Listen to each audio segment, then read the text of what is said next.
Moi ja tervetuloa tähän videoon.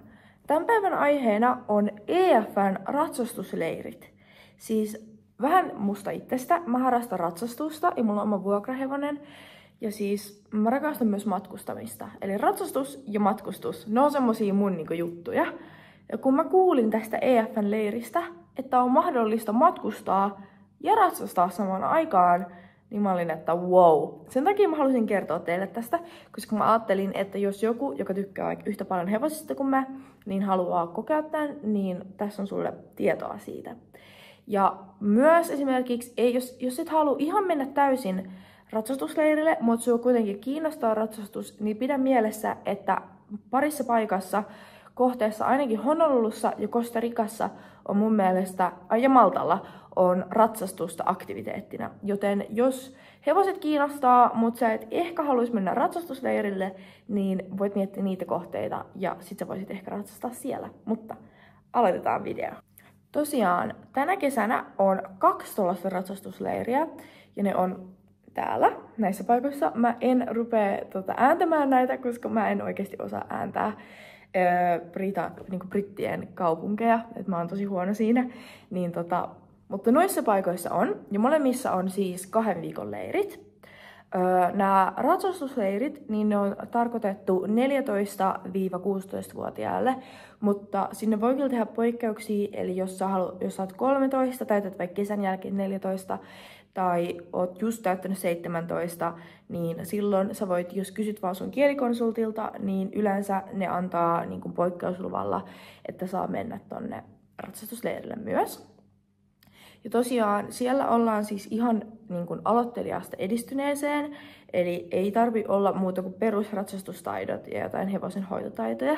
Ja mä oon nähnyt siis kuvia sieltä ja se näyttää niin ihanalta. Ne hevoset on niin sulosia. Siellä oli semmoinen iso maneesi ja siellä on tosi paljon ratsastusta, niin kuin kouluratsastusta, esteratsastusta, maastoratsastusta ja maastoesteratsastusta.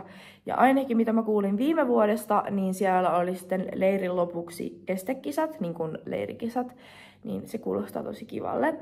Ja siellä on silleen, että on niin kun on se yksi ryhmä, joka on siis kansainvälinen ryhmä, eli tämä ei ole pelkästään vaan suomalaisten, vaan täältä tulee ihan joka puolelta, mistä kukaan nyt haluaa tulla sinne. Niin tämä on tosi hyvä mahdollisuus saada kansainvälisiä ystäviä myös, jotka niin kun jakaa sen saman rakkauden hevosia kohtaan. Mutta tosiaan, eli kun teillä on se yksi iso ryhmä, niin sitten te niin kun ratsastustason mukaan se jakautuu 2.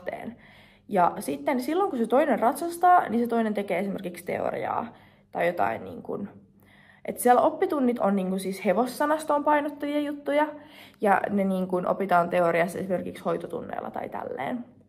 Ja siellä on aktiviteetteja aina niin kuin aamuisin tai iltaisin. Ja sitten on myös viikonloppuretkiä, kuten esimerkiksi Brightoniin oli viime vuonna, jossa mä olin itse kielimatkalla, ja myös Lontooseen, joka on myös tosi kiva, koska että sä saat myös sen niin ratsastusleirin ulkomailla, niin se on samalla kielimatka, sopit uutta kieltä, sä pääset näkemään uusia paikkoja ja tutustua uusiin ihmisiin, niin kuin mikä voisi olla parempaa. Ja tosiaan siellä on EF Leader aina mukana ihan niin kuin alusta lähtien, eli niin kun sä lähdet Suomesta lennolla, niin siellä on EF Leaderisen kanssa, että niin kun mitään ei tarvii tehdä yksin. Että on myös hyvä, niin kun jos on mietityttää, että ei tiedä uskaltaisiko lähteä vaikka niin kun yksinä matkalle, niin tää on hyvä 16-17-vuotiaille, niin hyvä mahdollisuus vielä lähteä ryhmämatkallekin.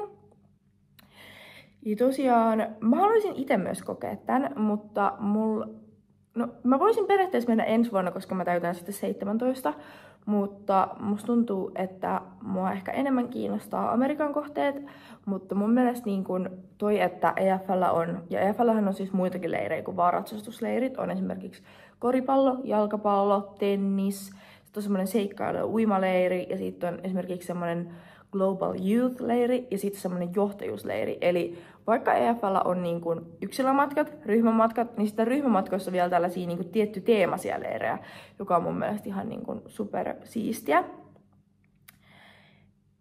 Ja joo, mä ymmärrän, että joskus, tiedättekö, kun mietitte, että mihin ratsastusleiriin menisi, niin mietityttää, että mitkäköhän ne hevosen olot on siellä. Mutta ainakin mitä mä oon kuullut, niin siellä on ihan tosi hyvät niin kuin hevosen olosuhteet, ja ne on, että siellä saa nähdä niin kuin kaikki just, että mitä ne syö ja missä oloissa ne on.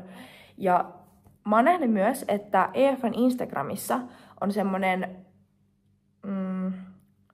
apua, mikä se sana on? Sellainen niin kuin, mä kirjoitan tähän, jos mä tajun, niin siellä on niin kuin horse camp. Eli jos sua kiinnostaa, niin kannattaa mennä EF:n Instagramiin ja katsoa sieltä pikkupallosta se horse camp, joka joku on tehnyt viime vuodelta sen. Kannattaa katsoa, siitä näkyy myös kuvia kaikista niistä paikoista ja tietoa, ja varmasti osaa paremmin sanoa, koska jos on itse käynyt siellä. Mutta joo, tässä on... Ai niin, mä unohdin vielä mainita sen, että ratsastustunnit on myös englanniksi. Eli siinä oppii myös niin kuin sitä. Ja sitten voi ehkä mennä johonkin kansainvälisiin muihin ratsastustunneille, sitten kun sä oot jo harjoitellut sitä englanninkielistä ratsastustuntia. Mutta joo, nyt siis kiitos, kun katsoitte tämän videon. Ja laittakaa kommentteihin alas, jos on jotain kysyttävää.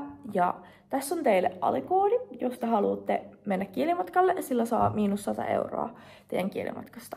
Mut joo, kiitos kun katsoitte tämän videon. Heippa!